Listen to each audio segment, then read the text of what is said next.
जैसे ही बारिश के मौसम की शुरुआत होती है, जलजनित बीमारियों में इजाफा होने लगता है।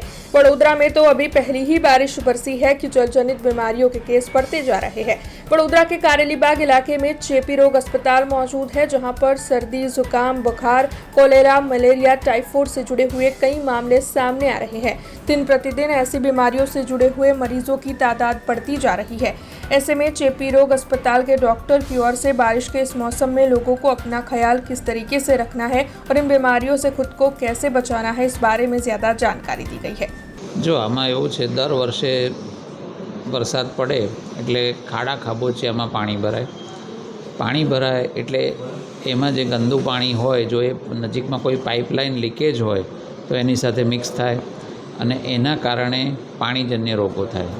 बीजू ए जे खाड़ा खाबोचियामां पाणी भेगुं थाय एमां मच्छरनी उत्पत्ति थाय એટલે એમાં મચ્છરજન્ય રોગોના પણ ચાન્સ રહે। એટલે આ જે સિઝન છે, જે વરસાદ ચાલુ થયા પછી એમાં કમળો, ટાઇફોઇડ, મલેરિયા આ ટાઈપના રોગો જોવા મળતા હોય।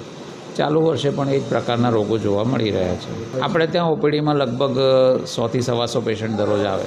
ખાસ કરીને મેં કીધું એમ, જો ઘરની આજુબાજુ કોઈ ખાડા ખાબોચિયા ભરાયા હોય તો એ પાણીનો નિકાલ કરવાની વ્યવસ્થા કરવી જોઈએ।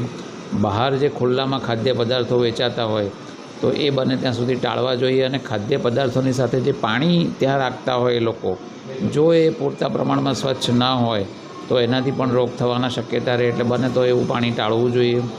ઘરની પાઇપલાઇન જો કોઈ જગ્યાએ લીકેજ જણાય તો તાત્કાલિક રિપેર કરાવવી જોઈએ। ઘરમાં પણ બને ત્યાં સુધી તાજો ખોરાક ખાવો જોઈએ। મચ્છરથી બચવા માટે મચ્છરદાની અથવા તો જે મોસ્કીટો રિપેલેન્ટ ગુડ નાઇટ વગેરે આવે છે એનો ઉપયોગ કરવો જોઈએ।